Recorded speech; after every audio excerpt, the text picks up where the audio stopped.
This is the Jerusalem Post podcast travel edition. Coming up, The most important thing is where we get to at the end of the little path, and that is the oldest synagogue in Israel, if not in the whole wide world. If you didn't have the means to sacrifice something big, then you take a pigeon. Our location is between Jerusalem and Tel Aviv, so close to the airport. I think that it will be very useful for tourists. so sit back and enjoy the trip with David Harris and Mark Gordon.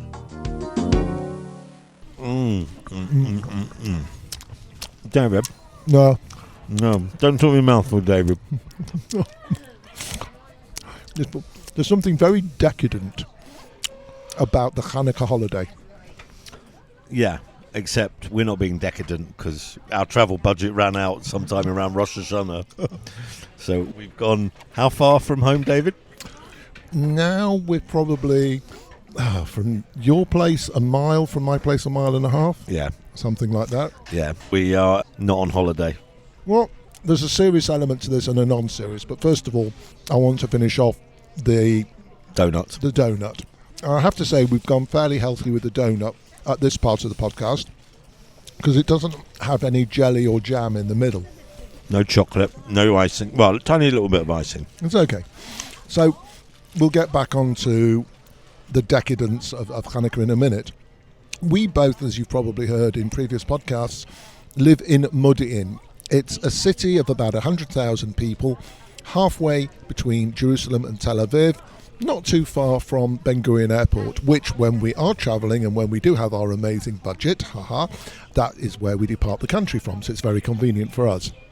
Previously at this time of year, we've been to some very interesting places. We've been to Krakow, to the Christmas market. We went to Santa Claus's house. We've spoken about Christmas. I don't think we've ever really spoken about Hanukkah, have we? No, so it's about time. And also, Mark was talking about our travel budget jokingly, but there's also another issue. Well, hopefully, Lord willing, we're coming out of this awful period. We're recording this just after some form of ceasefire in Lebanon and so on. However, on the day that we're recording this, all hell has just broken loose in Damascus around the corner. But all of this has meant that travelling from Israel, and of course to Israel, has been very, very difficult over the last 12 months. And there's also the issue of people not wanting to leave home because they want to stay close to their families at this difficult time. So this podcast, and maybe the next few podcasts, we're going to be a bit closer to home in Israel. We're going to focus a bit more on Israel. But today, we're going to actually focus on our doorstep. And a lot of people probably don't realise how much of interest there is within 2 or 3 miles from their home. And we are privileged enough to live in Modi'in, which is the home of Hanukkah. Absolutely is the home of Hanukkah. You might have thought it was Jerusalem. You may have even thought it was the north of Israel and those wonderful olive presses of times gone by. But no, much of the story, the highlights, the heroics, the sword fighting and all of those types of things, the bits that you might see in movies or in books, all began right here on our doorstep. And over the next half hour, we're going to bring you that story. We're here at a historic shopping centre. It's not really a historic shopping centre, but this is like Modi'in's first major shopping centre. And what we'll do through the podcast as well is maybe try out a couple of Modi'in's donut places, just for research purposes, and to get the history of the donut. Shall I stop now? Because I'm not convincing anybody. Yeah, I think maybe what we should do at this point is... Quiz questions. Yeah. We could even have 2 questions. Nah, just the one. Okay. The word Modi'in is also to be seen at most bus stations and train stations in Israel. And it doesn't mean that every bus and every train goes to Modi'in. What does the word Modi'in actually mean? Answers at the end of the show. Discover the future with Inside Israeli Innovation. I'm Eve Young from the Jerusalem Post, bringing you exclusive insights from Israel's top innovators. Each week, we dive into the latest trends in tech, business, and beyond with interviews from the brightest minds in the industry. Whether it's cutting-edge startups or revolutionary tech breakthroughs, Inside Israeli Innovation is your front row seat to the startup nation. Subscribe now on your favorite podcast platform and stay ahead of the curve. Inside Israeli Innovation, where innovation meets inspiration. I can see my house from up here. Really? Well, I can't see much other than very large rocks. we can almost see the place that I live from here. We're only, as the fly crows or the crow flies, less than a mile away. Yes, as we were saying earlier, budget cuts. We've not come very far, so we've walked from David's house almost. I tell a lie, we took the car. And we arrived in a parking lot, literally at the end of my neighbourhood, and we were greeted by a lovely lady who is about to introduce herself. Hi, my name is Marguerite Friedman. I also live just around the corner here. I'm a tour guide, and I love the spot that we're meeting. This is El Omdan. This combines many of my loves. I studied history and archaeology, so we have that. And of course, the connection to our Jewish presents, holidays, because we're going to talk about this upcoming holiday, Hanukkah. This is our Hanukkah podcast. Why are we in Modi'in? What is the significance of Modi'in? Actually, the whole story of Hanukkah might have started right where we're standing here. We know that Judah Maccabee's father, Matityahu, left Jerusalem and comes to a town called Modi'in. This is where the Greco-Syrians send messenger to force the Jews to sacrifice to pagan gods. It was the first time ever that there were edicts against Judaism, not against the Jews, not Haman trying to kill the Jewish people, but actually keeping Shabbat, keeping circumcision was outlawed, and people were killed for that.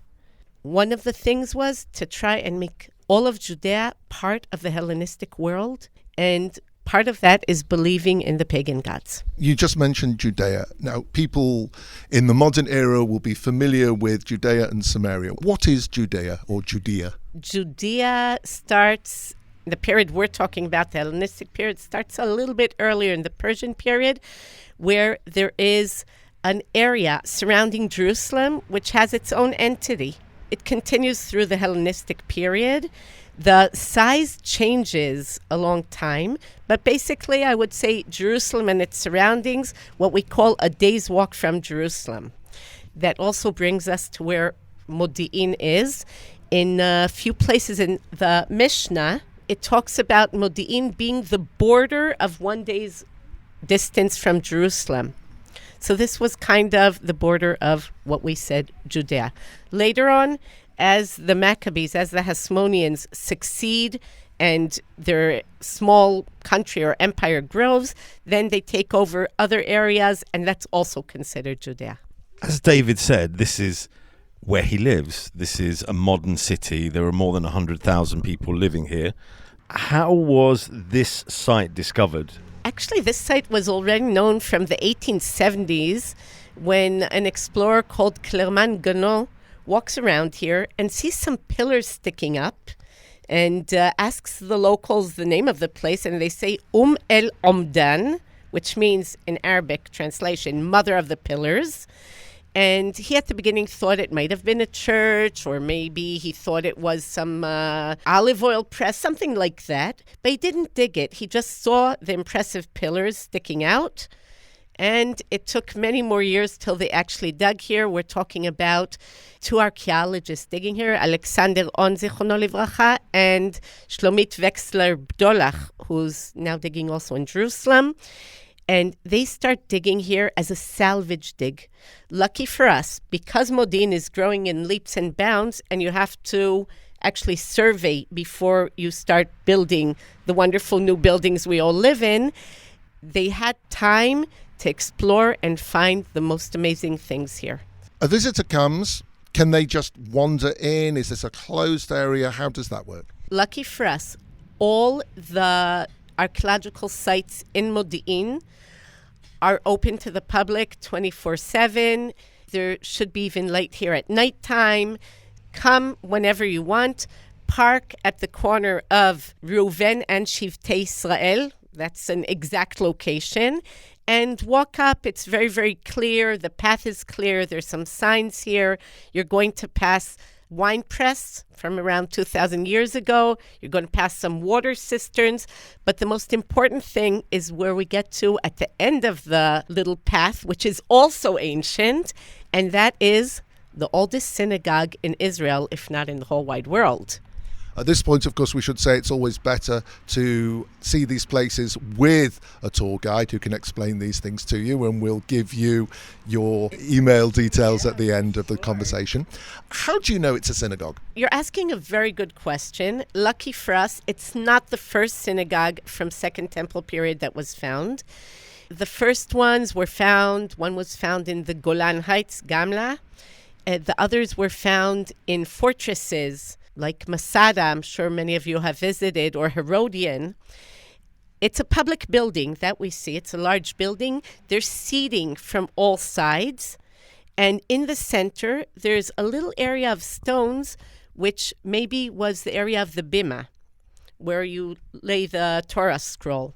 I can say that quite clearly now because not far from Tiberias, Tveria, they found a synagogue from Second Temple period with a nice stone square that has decorations on it, including a menorah.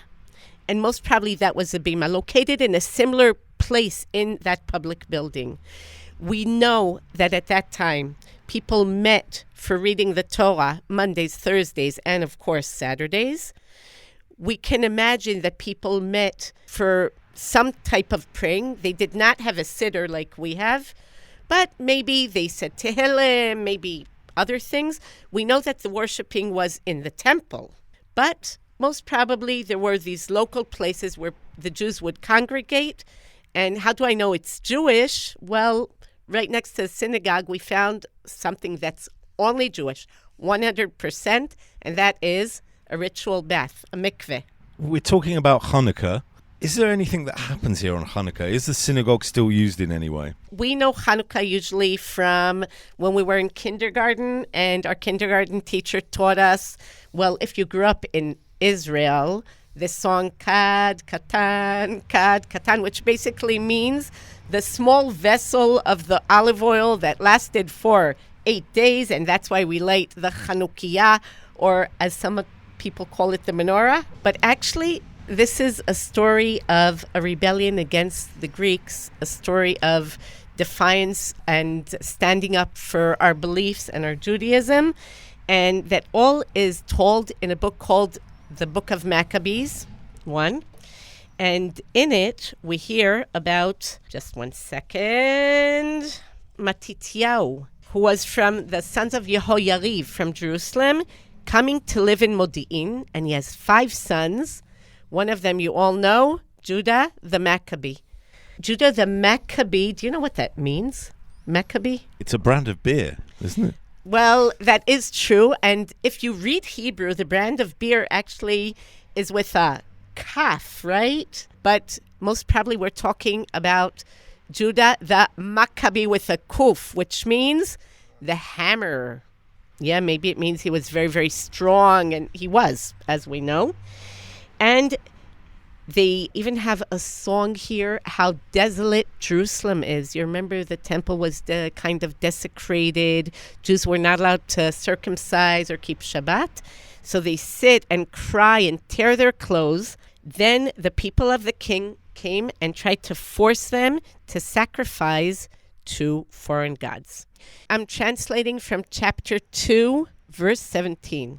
The people of the king turn to Matityahu and say, you are the head of this community, and you have sons and brothers. Now, you should be first to go and do as the king said. Then you and your sons will be good in the eyes of the king, and you'll get presents and gold and many, many things.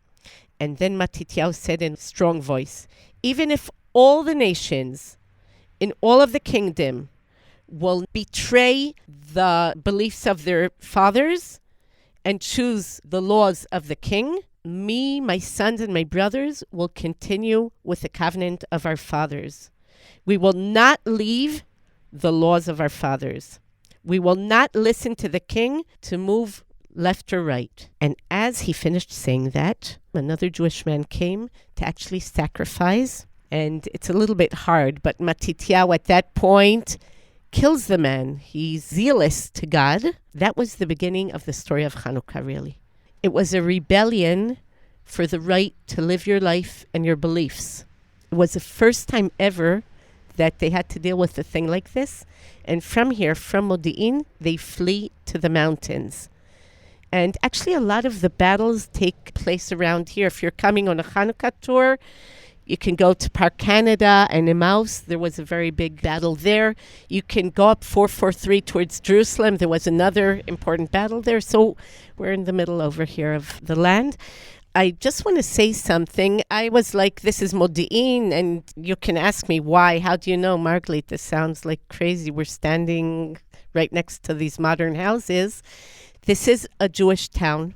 This is the right period of time. They found here coins from Antiochus of Hanukkah, which is really cool.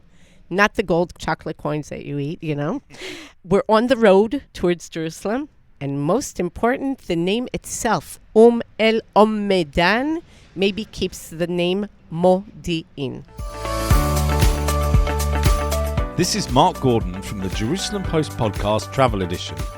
Find us on Facebook, Instagram and Twitter at MarkDavidPod or mail us at markdavidpod@gmail.com. So we've driven 5-10 minutes away from the synagogue at al-Umdan, and we are next to one of the two main highways between Jerusalem and Tel Aviv, but still pretty much within the Modi'in area. A few moments ago, we went down a gravelly path, but perfectly drivable, and there were a couple of young chaps peeking out from a stone building. Tell us all about it. How do you want to call it? The Arabic name, the Hebrew name. The Arabic name is Sheikh Rawabi, which means the Sheikh of the West. The official Hebrew name is Chovat Hagardi. All of Matityahu's sons, like Judah Maccabee, had nicknames, and that's one of the nicknames. We were looking at a building which is hundreds of years old, not thousands of years old. It has a nice blue dome on top. And we entered, and it said there that this is the tomb of Matityahu, Kohen Gadol, Matityahu the priest, the father of Judah Maccabee. And even more interesting, just before entering in, we saw a large natural stone also painted in blue, and there it said that this is the memorial of El-Azar, one of the brothers.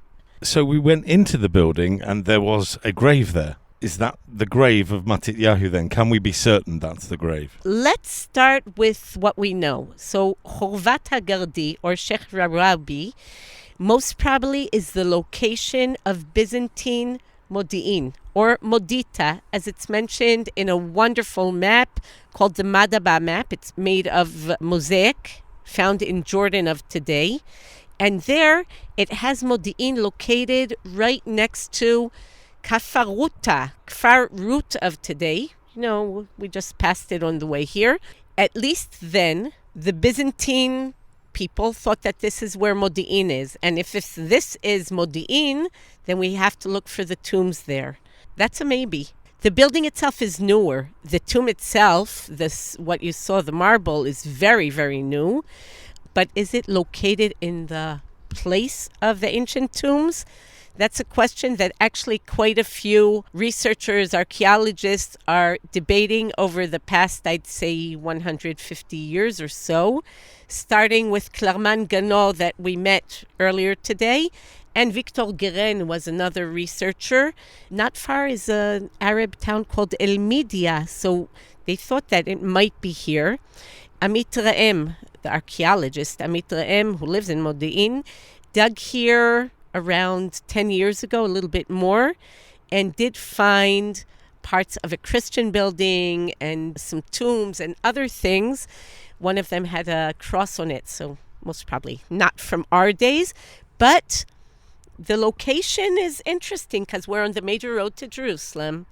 There's something that happens all over Israel that I call it holiness sticks. That means that if there's a chic tomb, it might be sitting on something earlier, that might be sitting on something earlier, and we'll have to do a lot more research over there. I must say it's always very, very interesting to come visit there. You can meet cool people and have interesting talks with the people who really believe that that's where Matityahu is. There are rabbis that are already saying that if you go there and pray there, all kinds of good things will come, but prayers are always good, so it doesn't really matter where. We're standing under a wonderful carob tree. We drove another 3-4 minutes from Matityahu's gravesite.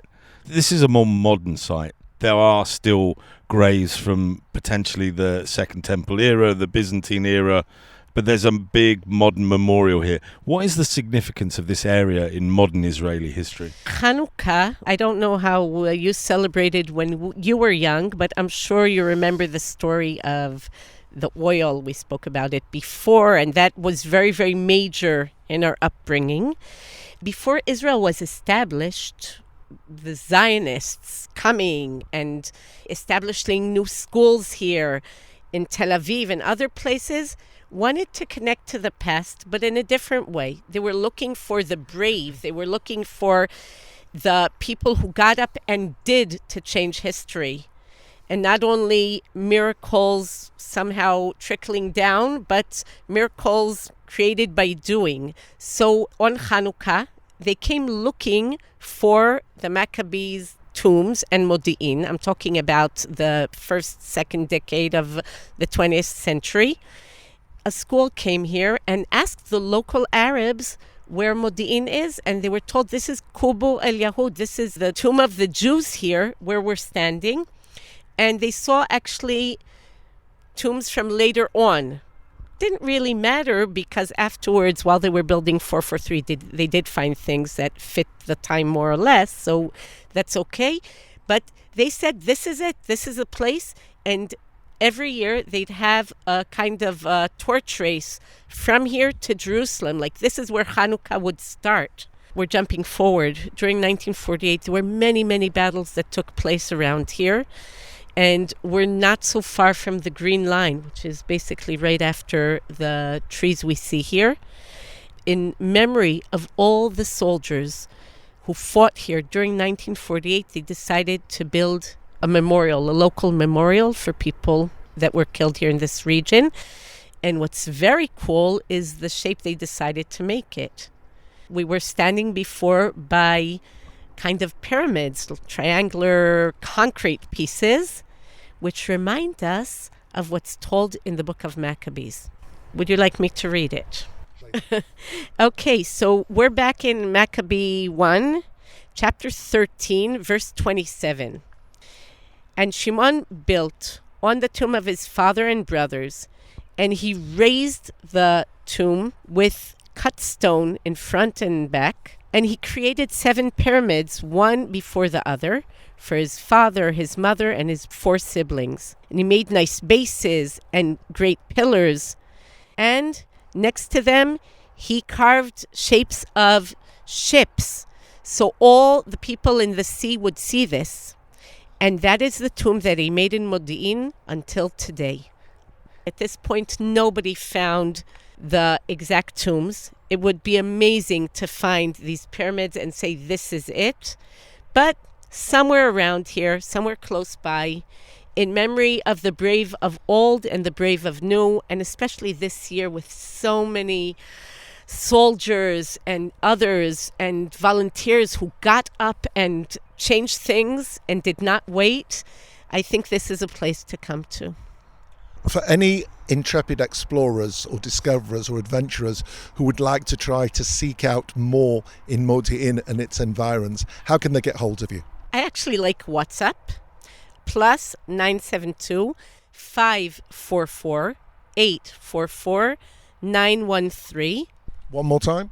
Plus 972 544 844 913. Margalit Friedman. And you could also look at my website and contact me via the website, Margalit Tours in one word, without a break. So margalittours.com.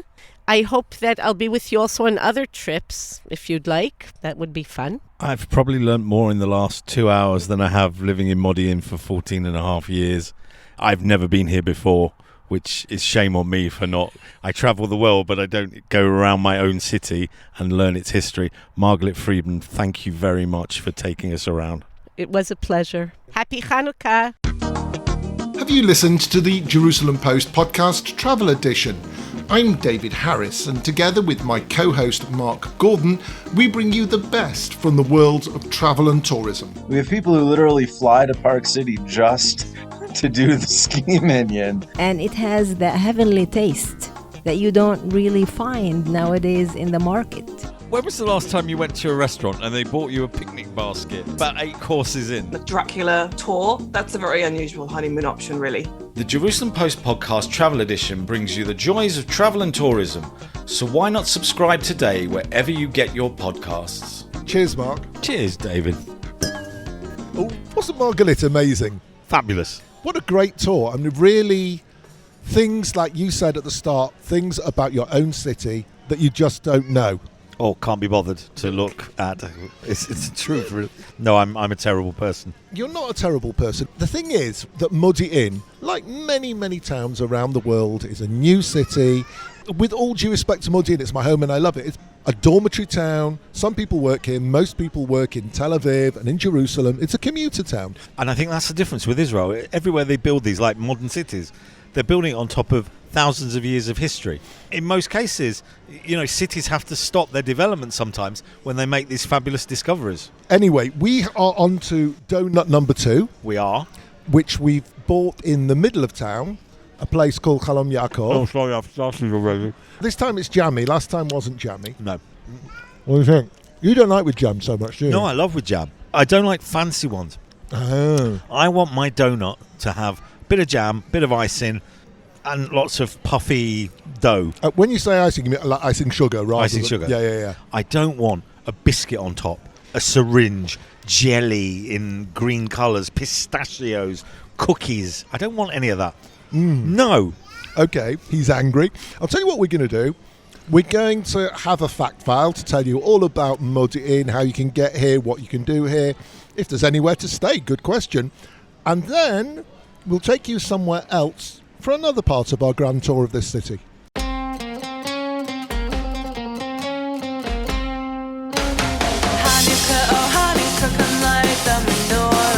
Modi'in Fact File. El Al fly to Ben Gurion Airport from most major European cities, plus New York, Boston, Miami, Los Angeles and Fort Lauderdale. There are flights with Arkia, Israel, Fly Dubai, Etihad, Air Europa and other airlines. Please check the latest updates for returning airlines and cancellations. Taxis from Ben Gurion to Modi'in take around 25 minutes and cost between $35 and $45. Trains to Modi'in Central Station take just 24 minutes and cost just $2.60. Modi'in has a wide variety of restaurants scattered over the city. The best of them, according to TripAdvisor, are Pepino, Meat and Meat, Federic, Luciano, Michali's, Portofino and Cafit, which are all kosher. In Modi'in, the summers are long, hot, humid and clear, and the winters are cold and mostly clear. The climate is similar to Jerusalem, but a few degrees warmer. Summer highs are around 32 Celsius, 90 degrees Fahrenheit, with winter highs around 18 Celsius, 64 degrees Fahrenheit. The currency is the Israeli shekel. 100 shekels will cost you $28 as of December 2024. Modi'in is about to open its first ever hotel, the Jacob Modi'in, located in the Azrieli Center, 2 minutes walk from the Central Railway Station and bus station. It opens up access to Jerusalem in 25 minutes and Tel Aviv in 28 minutes.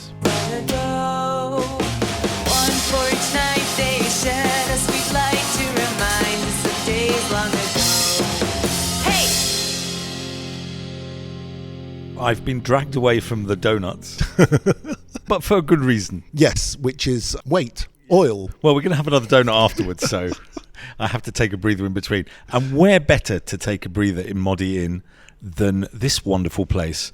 I will let our guests introduce it and themselves. So we'll go round the circle. You are? I am Dr. Orna Mager, the head of the Department of Tourism, Education, Learning Cities, Art, a Legacy, and some more. That's probably the biggest business card in Israel. Yes. To do it in the short way, it's called Education, Learning City, and Entrepreneurship. and it's included most of the things that I mentioned before. Okay, and over to my left. Hagi Yochanan, and I'm an archaeologist and tour guide, a resident of Modi'in for 24 years now. It became my home city. And where are we? We're in the Hasmonean Museum in Modi'in. It was opened 3 years ago. And since then, the museum is taking a lot of visitors throughout the year. So, Mark, what's very special about this museum, it's a museum all about history. It's in a place that didn't really exist. When we moved to this town, I mean, it's only 3 years old, the whole downtown area, which we should also talk about, which is very walkable, loads of great restaurants, is only a handful of years old. I had the privilege, if you can call it that, of spending 3 years living on the main road opposite the building works, watching as the city grew. So from one point of view, it was great to watch it grow. From another point of view, it was a little bit dusty occasionally. But now there is this wonderful city centre. You and I have been to Barcelona. You have Las Ramblas in the middle. Modi'in has its own Las Ramblas through the middle. And 2/3 of the way up Las Ramblas, Modi'in version, is this wonderful museum, and the architecture outside is stunning. It's really beautiful, very well planned out, lovely, bright space. What's the point of the museum? What are you trying to get over? Oh, we have another guest now. We're sitting in like a round table, and people are sitting back and sitting forward as and when they want to speak. I'm trying to figure out which glass of water is mine, because yeah, on the round table we have 5 glasses, and I have to lift the cable over the glass. Thankfully, it's not a lazy Susan. I've got waterproof shoes, so I'm all right. Introduce yourself and tell us about the thinking behind the museum. My name is Gal. I'm working at the museum for almost 1 year now. The idea behind the museum is to combine all the Modi'in, all the things that you will see here in the museum, and the new Modi'in that is the center of the city. We have already visited a couple of the sites outside of the museum. We were at the synagogue, we were at the graves of the ancients who fought the battles in the Hanukkah story. But there are other places here as well for people to visit. Yeah, the Titorah is the archaeological major site in Modi'in. People are guessing that Titorah is supposed to be the ancient Modi'in, the city of the Maccabees, the village of the Maccabees. Titorah is a very nice archaeological park. You can go around it. You have a nice path, signs all over. You can see a lot of artifacts that has been retrieved over there. And also some ancient wine presses, ancient olive presses, all these kind of exhibitions around the Titorah. Opposite me is a map of modern Modi'in, which is, by Israeli standards, quite a big city now, over 100,000 people. When you look at the sites and the archaeological sites, they span an area greater than this city. Was this all an old city of Modi'in? Was this all old villages? And was this all the Maccabean living here? Most of it is not just the city of the Maccabees. It's not the village of the Maccabean.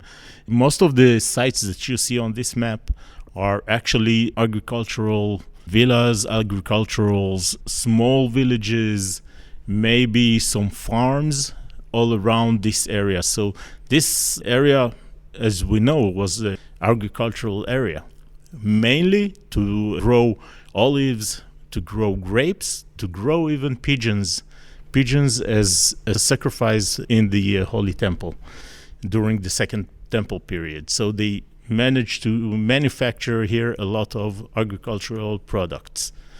Is that why we see quite a few, is it columbaria in the area between here, Betgrove, and further to the south, because of the temple? Yeah, because of the temple, because when they want to sacrifice something, the cheapest one is the pigeon, because otherwise you have to take a goat. A goat is very expensive. So if you didn't have the means to sacrifice something big, then you take a pigeon.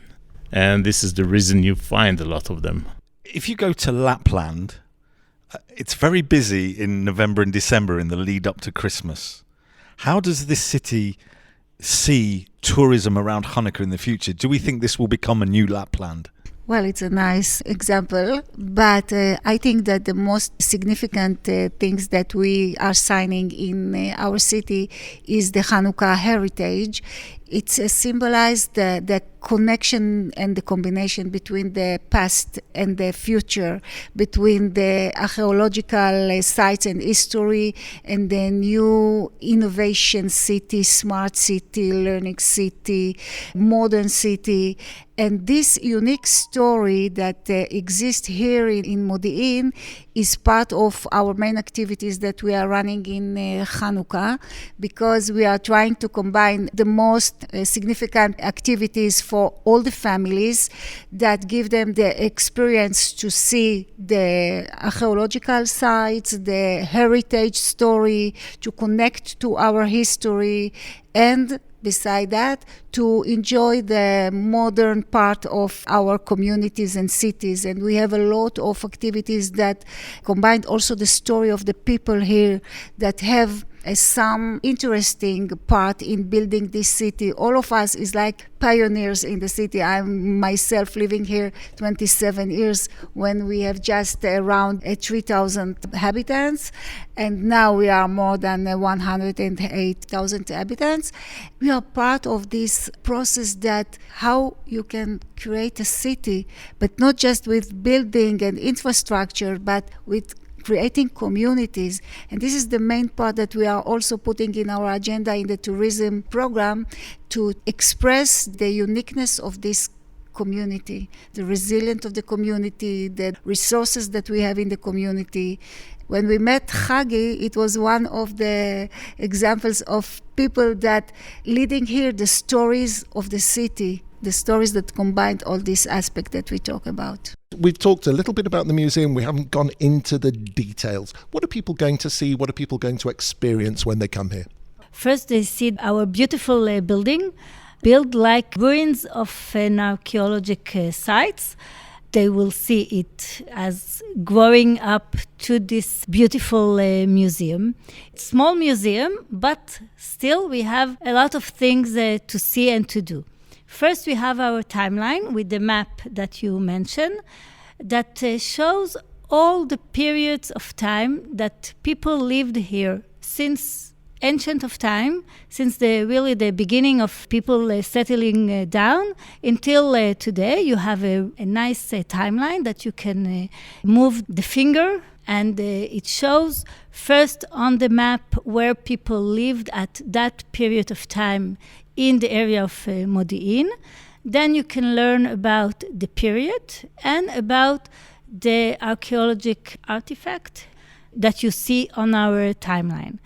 Then you have the main room that it's interactive. All people and children can really learn about the archaeological work. We have one stand that is to build a pottery. It's not the real pottery, it's a replicate of real pottery that was found here in Modi'in. So the people build it, and then you can scan it and learn about this special pottery. You have a lot of kind of them. Everything in the museum is in Hebrew and in English. You have also an example of a burial cave that you will see a real artifact that was found on a burial cave in Modi'in. And you can try to find with a laser the artifact inside the cave, and then again to learn about it. And we have also a stand with some sand to look for replicates of coins that was found here also in Modi'in. We have also an interactive map that also showed the people where there was digging, and if not, thing was found over there. The last thing on the museum is our short movie. We have a 15 minutes movie that take you back in time to the Hashmonaim period with an experience of moving chairs. It's very nice. אז כאן רוצים להקים את מודיעין, למצוא שום מקום.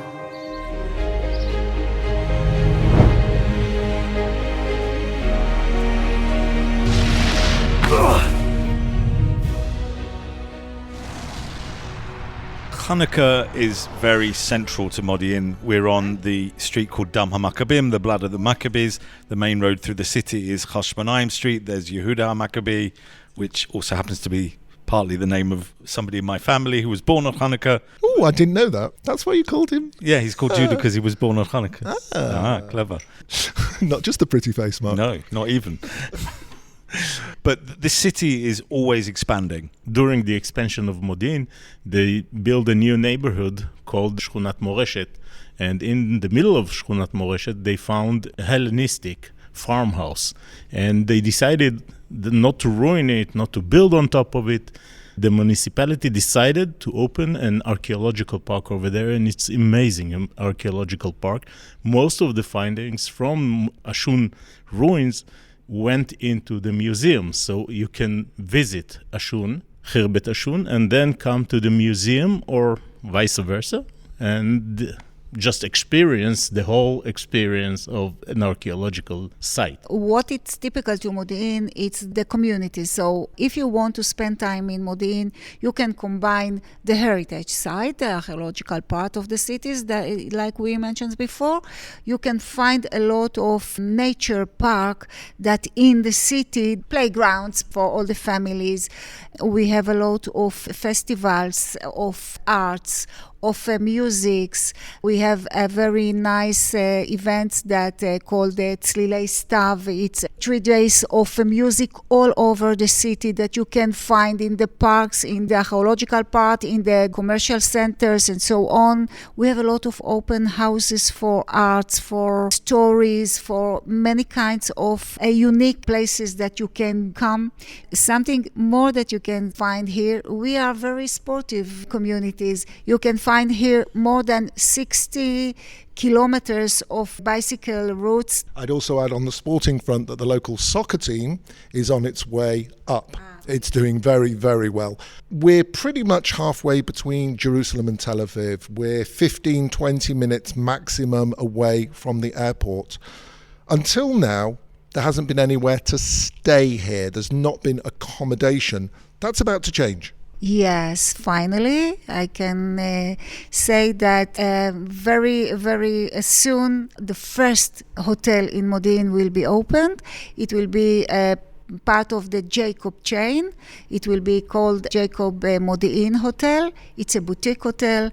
Our location is one of our advantage between Jerusalem and Tel Aviv, so close to the airport. I think that it will be very useful for many tourists, but very typical group of tourists, like for conferences, for business travels, some companies. We already make some connection with the hotels and with our partners from abroad to make business meetings in this hotel. So we believe that it will be part of the flourish of our city in the aspects of tourism.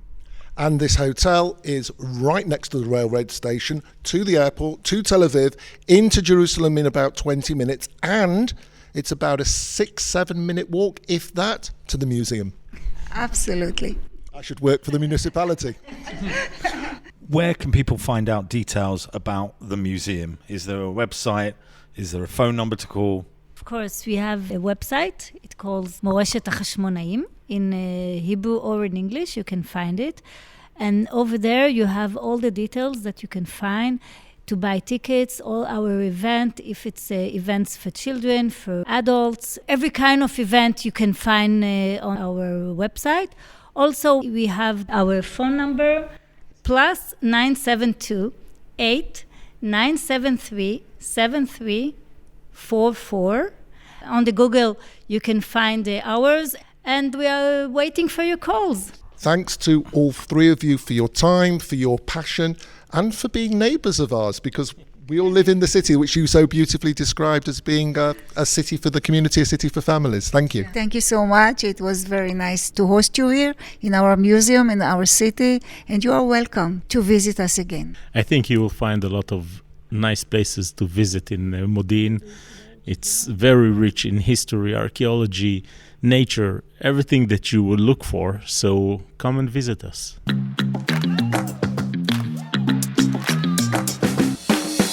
To talk the latest news in Israel, the Jewish world, and everything in between. This is the J-Post Podcast.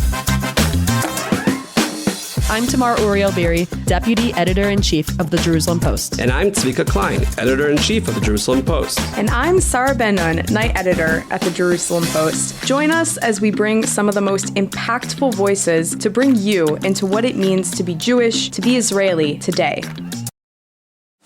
Every week, we bring you with us into the newsroom in every sense.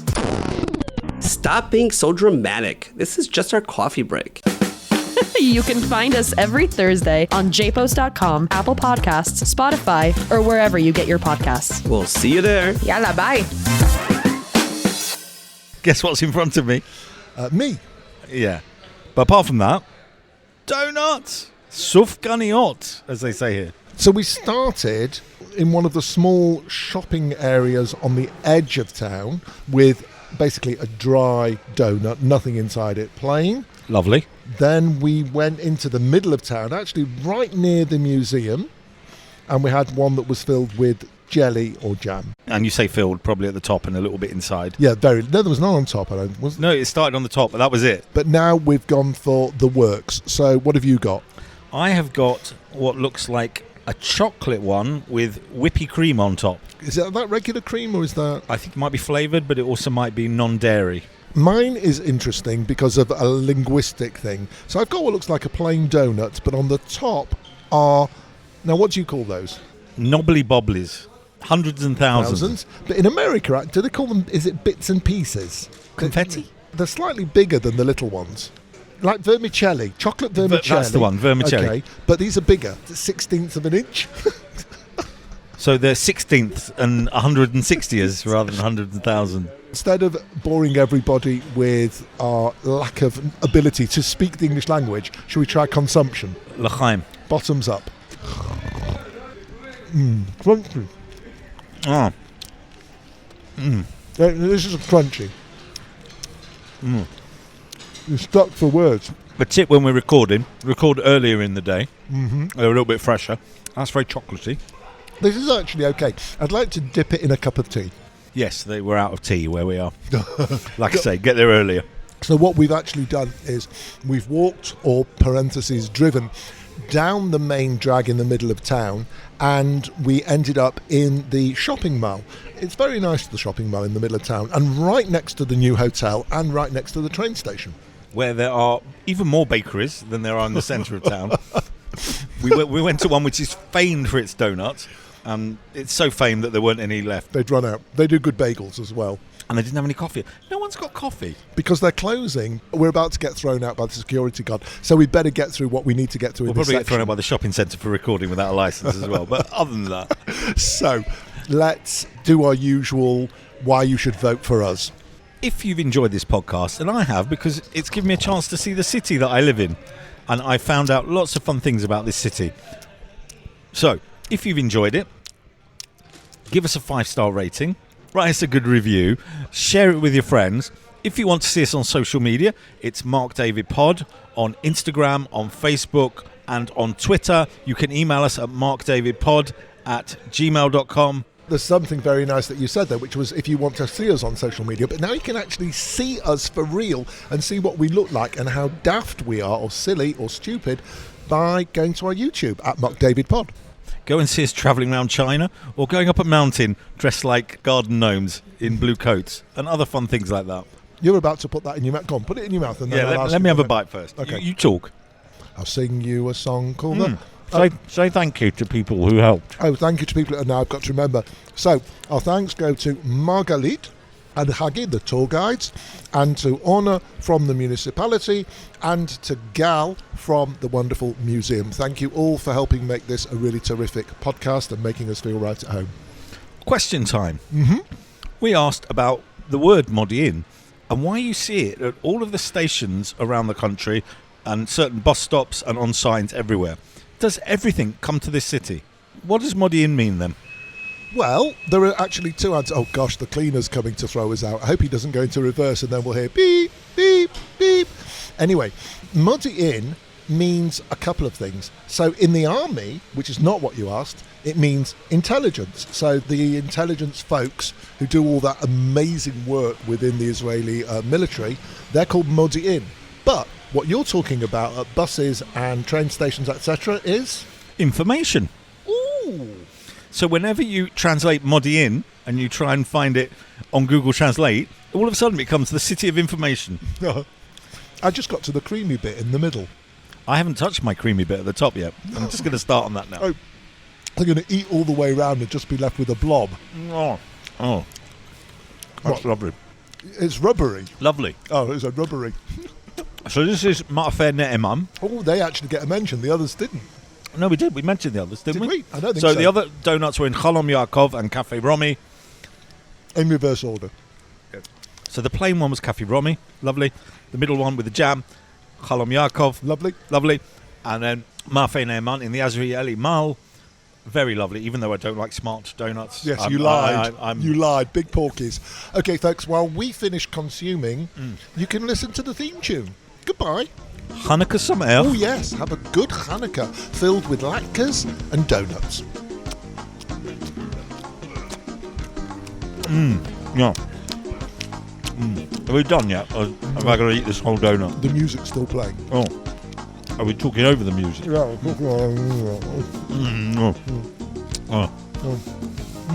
You're going to edit this out, aren't you? You'll see. Diet starts tomorrow.